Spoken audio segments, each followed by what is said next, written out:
Hello and welcome. You're listening to the Evolvepreneur Secrets Show for entrepreneurs, and I'm your host, Brian Silverthorne.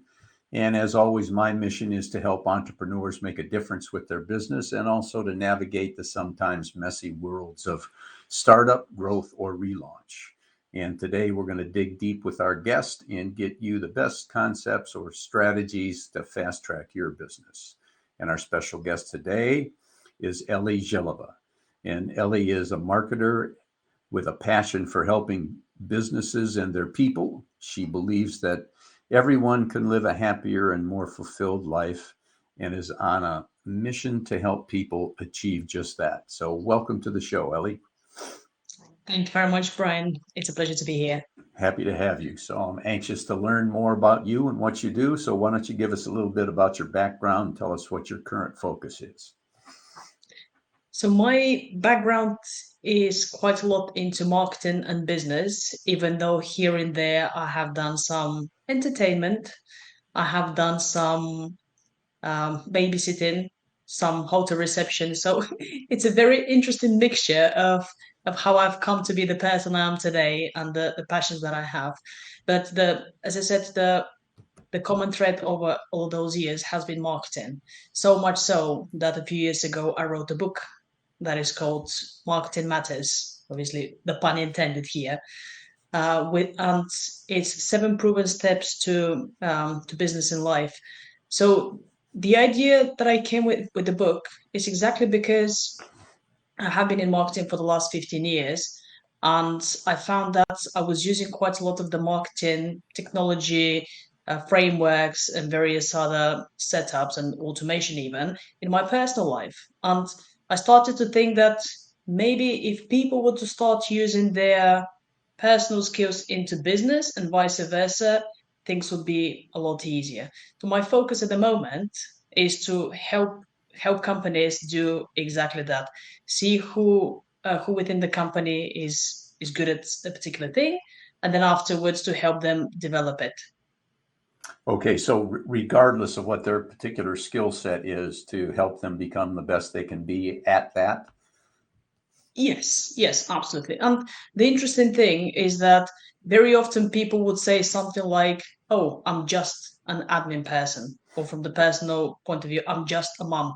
What do you mean you're just an admin person? That means that you could coordinate, you could communicate, you can write properly. And sometimes the power of words, I believe in the power of words, and that's why I'm very deliberate with the words that I choose. So if you have those skills, you're not just those things. You can create your own narrative, which means that if anything, the stories that you tell about yourself, you can rewrite the story because you have that talent. So why not? Sure, that makes perfect sense. And everyone within a business, regardless of how high up they are or what they do on a day-to-day basis, they're all part of the same team, and everything they do and say within and without the business or outside the business make a difference. They create a conversation in the community. It's best to have a positive one. So, how do the people that use your services find you now? Mostly through recommendations, in all honesty, and that's one of the things that when I found when I found the podcast, and once I started to think about if I was to be a guest on this podcast, what would I share with entrepreneurs? And I think that it's a very often uh, ignored part of the setup process to talk to people in your network. First, because many people are going through the same thing that you're going through. And then, second, because your network is likely to be wider than just the 5 people you have told about your new venture. That means that it is possible that all the other people that you haven't thought about in the last X amount of time, they now might be doing something that what you're currently doing, it would be a relevance of. So this is pretty much how it's been happening for me. People who know me got in touch with me and said, "Listen, I heard this and this about you that you're doing this project. Could you help?" And then off you go. So honesty, I haven't even had a chance to do a lot of my own marketing, which is a funny thing because I'm a marketer by trade. Well, I mean, if you're out there networking and spreading the word, that's a form of marketing right there. So you're doing it on that level. Certainly. I think that you're making a great point here because you're quite right that very often marketers, what I found nowadays is that we're so focused on digital marketing and we're thinking how to optimize the paid advertising spend, how to optimize the search engines, the conversion rate. But in the end of the day, we want to get in front of the people who are likely to buy from us as soon as possible, which means that sometimes, as I said, sometimes that's a phone call to a friend, not even not even thinking about the strategy and the targeting of your digital advertising. No, absolutely. Great. So has your book been a good marketing tool for you, or did you write it with the intention of being a legacy piece just to leave your knowledge and experiences to benefit others now and on into the future? A little bit of both because the book, I think that I wrote it with the intention of the latter, but it became the former because I have gone into meetings when people would say to me, "Oh, I see that you wrote a book." I'm thinking, how did you see that?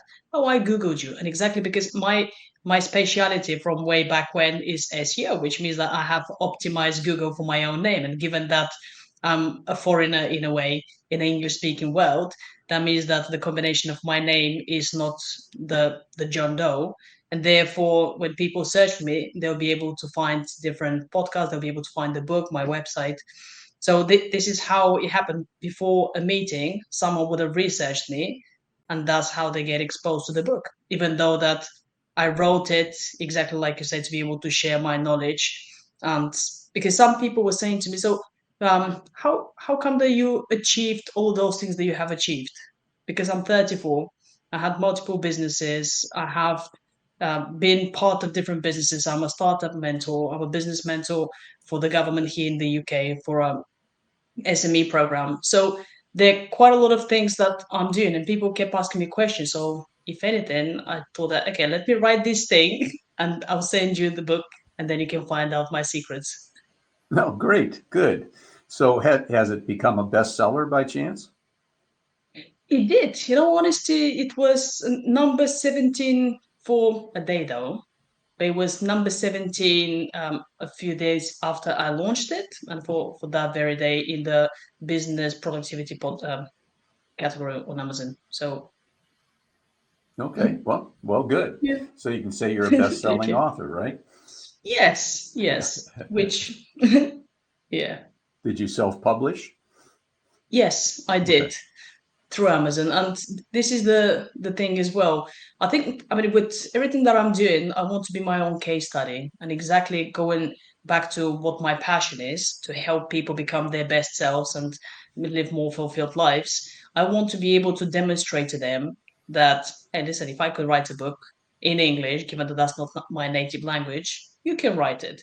You can tell your story. You can achieve this and that. And that's why whenever someone says, "Hey, Ellie, do you want to get involved in this business?" Okay. And then, oh, I don't have time, but I said, okay, so let's go. And that's why the type of businesses that I have been involved in and the type of things that I have done, as I said, vary quite a lot. Good, good. So we know where you are today. Have you got any vision or goals to achieve within the next 12 months, revenue-wise or otherwise? Revenue wise, I would like us to get because with the latest venture that we have, CRM Squad, it's a company that is focused to help people to maximize the use of their CRMs, and we're focusing on sales enablement and revenue operations, and also marketing as a service. So we with that project, it officially started in November 2020. However, we only had our own website fully designed and so on in September 2021, which means that it's been less than a year. And I think that in the next year or couple of years, I would like to be going after £1 million turnover minimum. Okay, great. Yeah. So do you see any major roadblocks in your way that would uh, create a challenge in you getting there?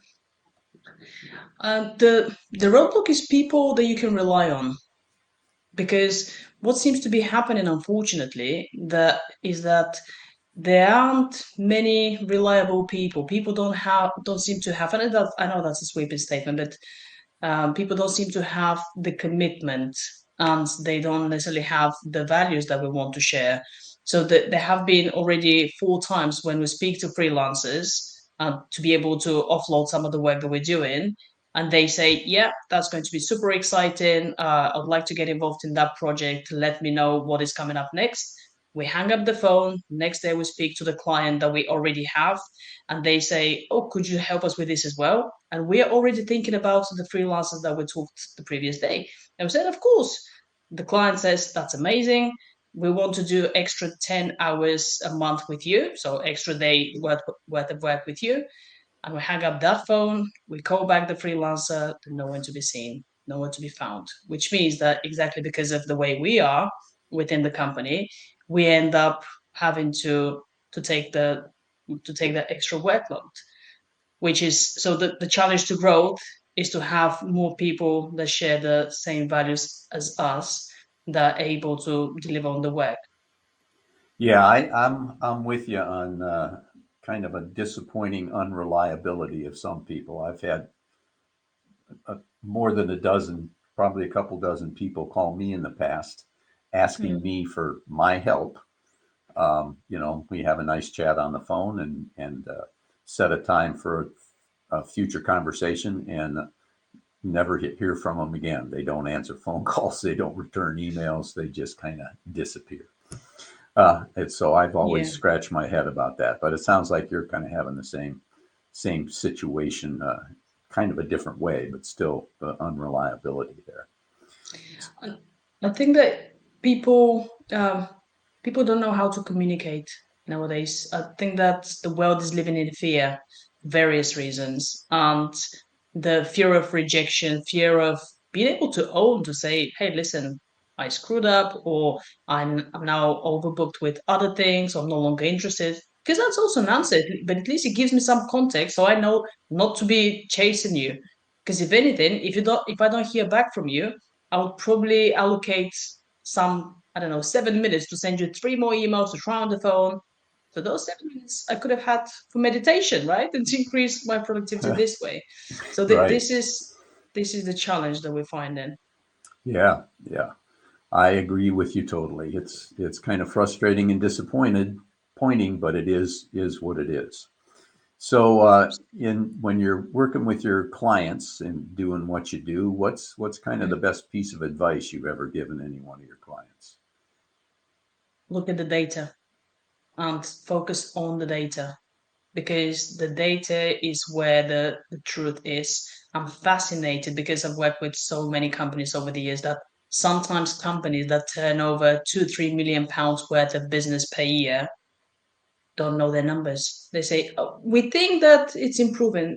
What do you mean you think? You're a business. You need to have the balance sheets. You need to have the conversion rates. You need to have the advertising. What do you mean? There's no place of thinking.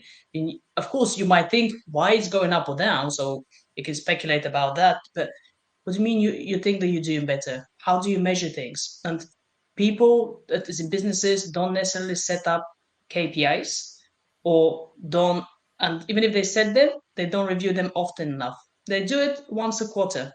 Well, if you were to weigh yourself only once a quarter, chances are that you could have put on weight, unless obviously you're very strict. But if you do that every single week, you'll be able to catch it a lot quicker and to change course of direction. So it's the same with business Yeah, data. I agree, but I've found one other thing too. Not only do they not focus on the data, they don't even know which data to focus on. So, do you offer any help there? Because a lot of people, there's lots of data points that can have a huge impact positively or negatively, but you got to pay attention to them. But first of all, you got to know what they are. Absolutely. This is one of the reasons why I became a consultant, in all honesty, because I was working agency side and there I had to follow the company policy in terms of what we say to the client, how we agree to what they want, and so on. And once I became a consultant and now I started one of my end businesses, I love the fact that I'm able to just challenge them, because sometimes clients, especially when it comes to SEO, as an example, when clients say to me, I want to be number one in Google for this term, And when I was in the agency, I would say, okay, well, this is the strategy that we're going to use to get you there. However, now I say to them, no, you don't. And then there's just blank face and looking at me and say, what do you mean I don't? No, you don't, because you want more sales. Because what happens if I get you to number one, but you don't have more sales? Would you be happy? Well, no. Oh, so you're setting me a target that even if I reach it, you might still not be happy with the service that I provided. So tell me what it is you want, not what you think that you want. So I think that you're quite right. There is a confusion as to people think that they want something, but in fact, the thing they it's what they perceive is going to get them the real thing. So of course, getting them to number one into with a specific keyword is going to be one of the tactics. However, you can take the horse to the water, you can't make it drink. If the website is not optimized for conversions, then no one's going to convert, and therefore still the business, there's not going to be a commercial impact on the fact that there has been more traffic from this very keyword.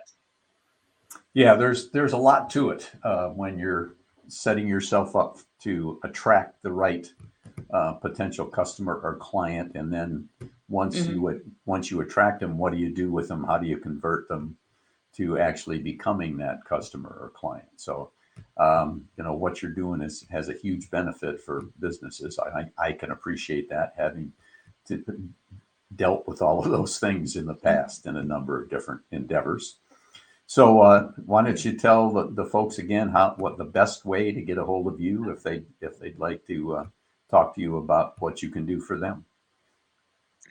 The best way to get in touch with me will be to go to our website, which is thecrmsquad.com, or to look for me on LinkedIn, Instagram, just the social media channels, just for my name, Eli Zheleva. And actually, I decided to do a bit of a promotion, not promotion, a little bit of freebie for the listeners of this podcast very exclusively. I have opened up my calendar 3 days a week. I'll be having slots for people for the next 2 months, free of charge for half an hour consultation. So I'll provide the link for you, and we can put it in the description of the show, so people could be able to book directly in my calendar, and I'll be able to get them real advice relevant to their own business rather than just generic what you need to focus on. Okay, great. Is that link also on your website? No, it's hidden because it's exclusive, but I'll provide it. Ah, okay, got it. Yes, I'll provide it to you so you can put it in the description of the podcast. Okay, that sounds good. Yeah. So, do you have any final thoughts for our audience? I'll probably say, yeah, start with the why, like Simon Sinek would say. Why you doing the thing, and why is it you want to make the impact that you want to make. Make sure that what you're doing is aligned with who you are, because businesses are reflection on the person, their self-worth, their perception of themselves. So if you want your business to succeed, you need to look at yourself as well and find out why you want to do it. Thank you. That's great advice, Ellie. So that's another wrap for a guest episode of the Evolvepreneur Secrets Show for entrepreneurs. And just before you go, if you like this episode, please give us a 5-star review. And if you'd be so kind, maybe share it with a couple of friends so that we can spread the word. If you want to make sure you don't miss future episodes, go to evolvepreneursecrets.show. And if you're an entrepreneur, make your best great idea start today.